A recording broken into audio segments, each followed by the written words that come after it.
तो आपके कुल देवी कुल देवता जरूर से जरूर 7 दिन के अंदर आपको दर्शन देंगे, या मैक्सिमम 11 दिन। किसी पूजा पद्धति में कुल देवी और कुल देवता और ग्राम देवता को जरूर से जरूर आवाहन किया जाता है, क्योंकि उनके बिना पूजा अधूरी है।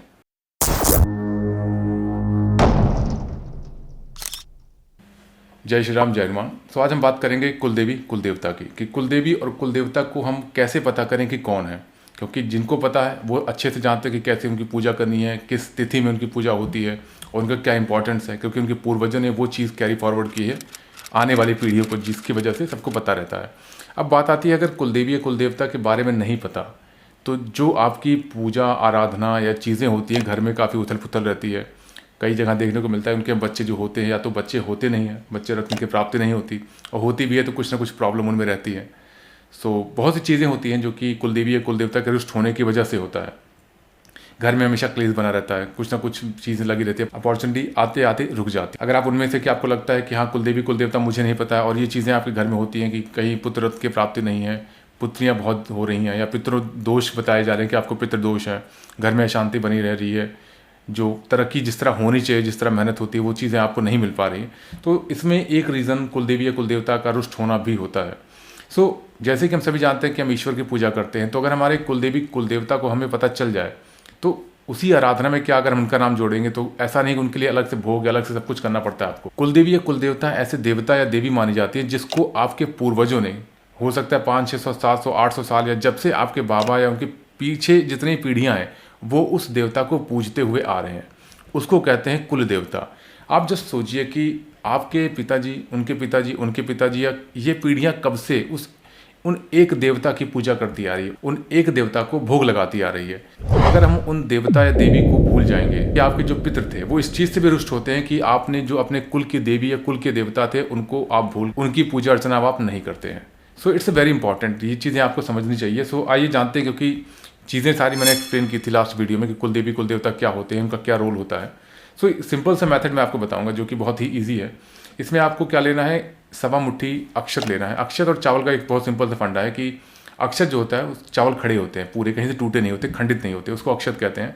अगर आपको नहीं पता, आप किसी भी शॉप जाएंगे, पूजा की शॉप, वहाँ पर भी मिल जाएगा, या जनरल शॉप भी जाएंगे, वहाँ पर भी आपको मिल जाएगा। इसमें 2 लौंग, एक मौली का जो धागा होता है कलावा, उसको आपको लेना है। देसी घी का दीपक होना चाहिए आपके पास, और 11 रुपये या फिर जो भी 21 रुपये 51 जो आपकी वहाँ पर श्रद्धा है वो आप ले सकते हैं। और सुपारी लेनी है आपको। सुपारी जो चूज़ करते समय बहुत ही आपको ध्यान देना है कि सुपारी खंडित नहीं होनी चाहिए, क्योंकि मेन यहाँ पर सुपारी, जो मौली है और घी का दीपक, ये 3 चीज़ बहुत इंपॉर्टेंट है। भोग में आप 2 पीस लड्डू कोई भी ले सकते हो, या फिर 2 पीस आप बर्फी ले लो भोग के लिए। पूजा के स्थान पर आपको साफ सफाई करनी है, और अष्टदल कमल बनाना है जो सवा मुट्ठी चावल है। अष्टदल कमल बनाने के बाद आपको एक घी का दीपक प्रज्वलित करना है। जब घी का दीपक आप प्रज्वलित करते हैं, फिर सुपारी जो है, जो खंडित नहीं होनी चाहिए, मैं अगेन रिपीट करता हूँ, उसको आपको अष्टदल कमल के बीच में स्थापित करना है। और स्थापित जब आप करेंगे, इस प्रार्थना के साथ करेंगे कि हे कुल देवी देवता, हम आपको भूल चुके हैं, उस चीज़ के लिए मैं क्षमा चाहता हूँ, मुझे नहीं पता कि आप कौन हैं, लेकिन मैं आपकी पूजा अर्चना करना चाहता हूँ, इसलिए मुझे आशीर्वाद दीजिए, ताकि आपको किसी भी वे में, चाहे वो स्वप्न के वे में, या आप मुझे दर्शन दीजिए, ताकि मैं समझ सकूं कि मेरी कुल देवी देवता कौन है। अपनी लैंग्वेज में आप इस चीज़ को बोल सकते हैं, जो भी जिस भी वे में आप बोलना चाहें, अपने कुल देवी या कुल देवता से प्रार्थना करके कि मैं भूल चुका हूँ आपको, मैं उस चीज़ के लिए क्षमा चाहता हूँ, कृपया आप मार्गदर्शन हमारा कीजिए। और सुपारी को जब आप वहाँ पर रखेंगे, आप हाथ जोड़ेंगे। हाथ जोड़ने के बाद फिर आपको मौली का एक टुकड़ा लेना है, जो एक वस्त्र होता है, वस्त्र के रूप में आप यहाँ पर उनको अर्पित कर रहे हो, वस्त्र के रूप में अर्पित करके आपको हाथ जोड़ना है। इस तरह की प्रेयर आप करते रहिए, प्रार्थना करते रहिए। कृपया हमें स्वप्न के माध्यम से या किसी भी माध्यम से दर्शन दीजिए, ताकि हम आपको समझ सकें, आपको जान सकें, और आपकी पूजा अर्चना और भोग दे सकें। इस तरह की प्रार्थना करते हुए जब आप मौली चढ़ाएंगे, फिर वहाँ पर थोड़ा सा कुमकुम आपको चढ़ाना है, और जो आपके पास 11, 21 या जो भी आप दक्षिणा वहाँ पर वो आप रखिए। रखने के बाद आपको हाथ जोड़ना है, और 2 पीस जो भी आपकी मिठाई है, चाहे वो जो भी आपने मिठाई ले रखी है, चाहे वो बर्फी हो चाहे पेड़ा, वो आप वहाँ पर उनको एज अ भोग रखिए। भोग रखने के बाद फिर आपको माला लेनी है। अगर आपके पास माला नहीं, कोई बात नहीं, आप गणेश जी का ध्यान करिए। गणेश जी का मंत्र आप बोलिए, ओम गम गणपतये नमः, ओम गणेशाभ्यो नमः। जो आप इनमें से जो भी अगर आप जाप करते हो तो आपको वही करना है। आप उस मंत्र को 108 बार अगर कर सके बहुत अच्छा, अगर आप माला है, अगर माला नहीं तो कोई बात नहीं, आप गणेश जी को याद करते रहिए, और इस चीज़ के लिए आशीर्वाद दीजिए कि हमें हमारे कुल देवी कुल देवता से मिलाइए, हम भूल चुके हैं, उस चीज़ के लिए क्षमा प्रार्थी हैं।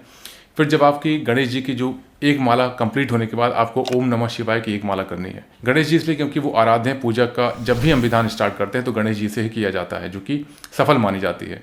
ओम नमः शिवाय इसलिए ताकि किसी प्रकार की अगर कोई नकारात्मक ऊर्जा है या आप अगर गुरु के सानिध्य में नहीं है तो शिव जी का आशीर्वाद आपको मिलता है, इसलिए ओम नमः शिवाय की 108 माला आपको करनी है। अब इसके बाद जो है सबसे इंपॉर्टेंट स्टेप है, ये मैं आपको बताने जा रहा हूँ, इस चीज़ को आपको ध्यान देना है। सो इसमें दो चीज़ें हैं। पहला, आपको या तो पढ़ना इसमें क्लियर आता है कि आप क्लियर पढ़ लेंगे, जैसे कि मैं आपको रिकमेंड करने वाला हूँ भैरव कवच, काल भैरव का कवच, या फिर अगर आप चंडी कवच पढ़ सकते हैं जो कि सप्तशती में मेंशन है, ये दो चीज़ें पढ़ सकते हैं। तो जो भी आप पढ़ते हैं वो कवच आपको पाठ करना है। It's a very important. Reason क्या है इसके पीछे, क्योंकि जब आप पाठ करते हो आप प्रार्थना करें कुलदेवी कुलदेवता की। अब बहुत से केसेस में ऐसा देखा गया है कि जब आप किसी एनर्जी को इन्वोक करते हो, आप जागृत करना चाहते हो, तो नेगेटिव एनर्जी कहीं ना कहीं वो बन के आपको दर्शन दे सकती है, आपको एक भटकाव दे सकती है कि हाँ मैं ही हूँ, इस तरह पूजा करिए। तो ये पॉसिबिलिटी है।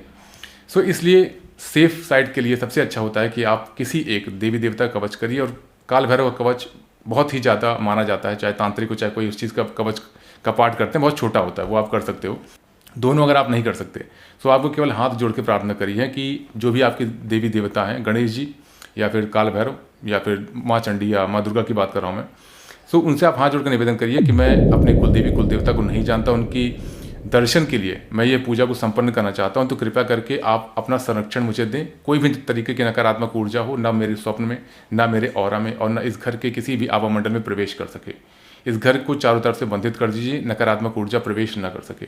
इस प्रार्थना के साथ जब आप हाथ जोड़कर या फिर जो इस काल भैरव की कवच या फिर जो माँ चंडी का कवच करेंगे, इस प्रार्थना के साथ करिएगा।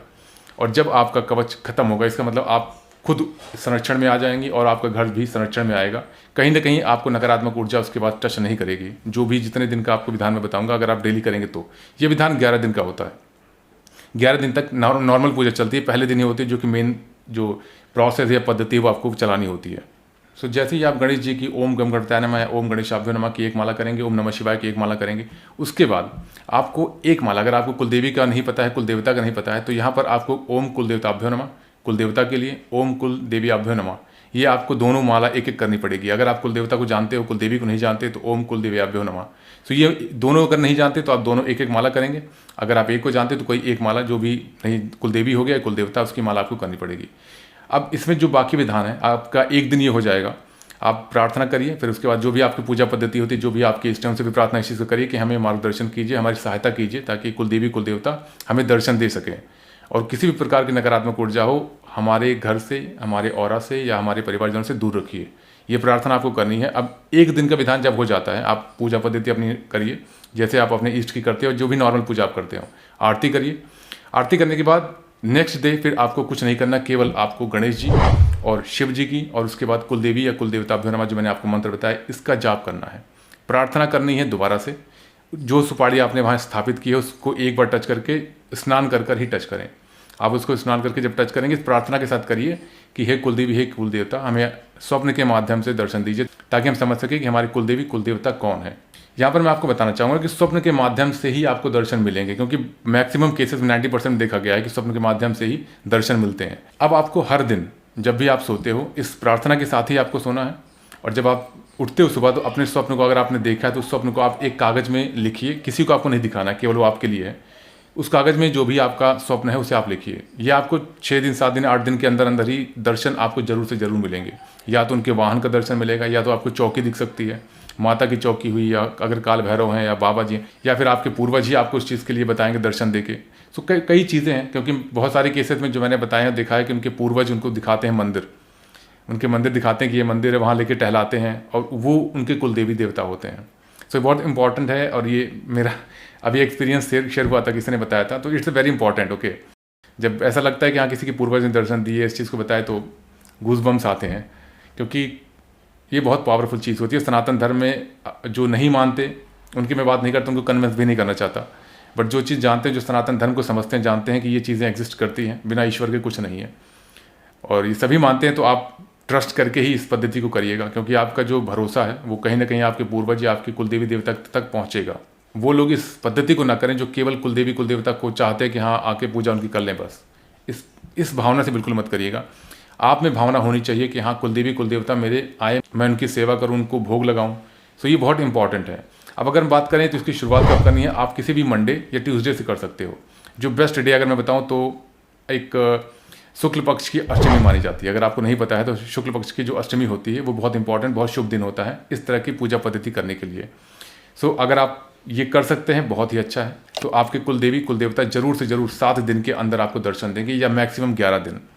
एक चीज़ का आपको ध्यान देना है कि जिस भी बिस्तर पर आप सोते हैं वो 11 दिन साफ़ सुथरा होना चाहिए। अगर वो कपल्स का बिस्तर है, जैसे कि आप समझ सकते हो, अगर आप मैरिड हैं तो कहीं ना कहीं आपको ब्रह्मचर्य का पालन करना पड़ेगा 11 दिन, क्योंकि उस बिस्तर पर आप लेटेंगे तो वो सफल पूजा नहीं हो सकती। और वो कुलदेवी कुल देवता भी आपको दर्शन वहाँ पर नहीं देंगे, क्योंकि कपल का जो बिस्तर होता है वो कहीं ना कहीं देवी देवता दूर रहते हैं उस चीज़ से। सो आपको इस चीज़ का ध्यान देना है कि आप वहाँ बिस्तर रख सकते हो बट साफ़ सफाई पूरी रखिए, 11 दिन ब्रह्मचर्य का पालन करिए। गंगा जल से आप छिड़काव कर दीजिए उस बिस्तर पर, चादर चेंज कर दीजिए। एक तरह से भाव शुद्ध लेके जाइए कि हाँ सब कुछ यहाँ पर शुद्ध है और कुलदेवी कुल देवता मुझे दर्शन देंगे। ये आपका भाव ही है जो उनको आपकी तरफ आकर्षित करेगा, आपकी तरफ लाएगा।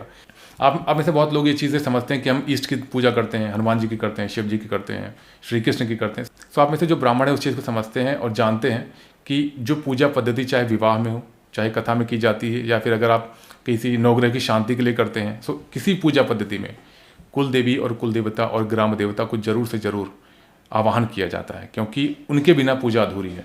तो वहाँ पर अगर शास्त्रों में ये चीज़ें मेंशन करी गई हैं, अगर आपके आचार्य और आपके पंडित लोग भी इस चीज़ को जानते हैं, तो आप नकार नहीं सकते। अगर आप नकारते हैं वो आपकी इच्छा है, उसका आपको भुगतान करना पड़ेगा, किसी न किसी वे में आप भुगतान करेंगे। चाहे आप खुद को कन्विंस कर लीजिए वो मेरे कर्म है कि इस तरह से हो रहा है, बिना कर्म किए अपने जो आराध्य हैं, आपके जो कुल देवी देवता जो पीढ़ियों से पूजे चले आ रहे हैं, आप उनको भूल जाएंगे, तो भुगतान आपको करना पड़ेगा, जरूर से जरूर करना पड़ेगा। आप इस पद्धति को करिए, 7 दिन के अंदर या 11 दिन के अंदर आपको दर्शन जरूर से जरूर होंगे।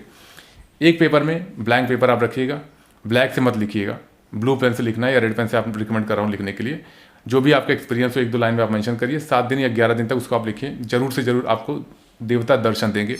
तो जब आपको दर्शन दे दें तो आपके कुल देवी देवता, आपको ये मानना है भाव से कि जो सुपारी है वो कुल देवी कुल देवता है, आप उन्हीं को मानकर पूजन करिए, आप उन्हीं को भोग चढ़ाइए, आप उनसे प्रार्थना करिए कि अब आप इसमें अपना अंश, अपना आशीर्वाद सम्मिलित करिए ताकि हम आपकी पूजा अर्चना कर सकें और आपको सात्विक भोग दे सकें।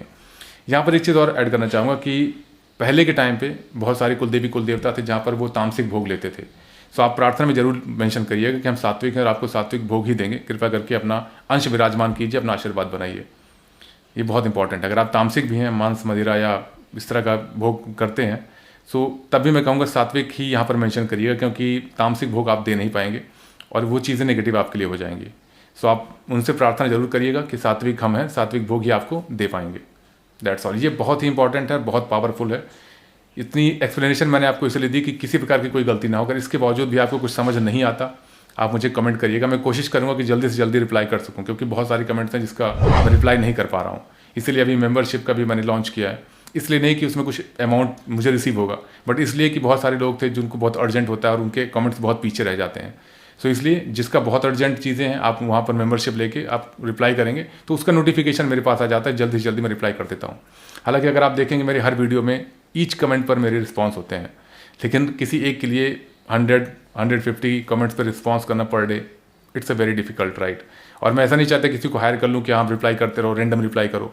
मुझे अपने यूट्यूब फैमिली में सबसे अच्छी चीज़ लगती है कि अगर मैं पर्सनली आपको असिस्ट करूँ, पर्सनली रिप्लाई करूँ, आपको ऑथेंटिक इन्फॉर्मेशन दूँ, तो वो मुझे बहुत खुशी होती है।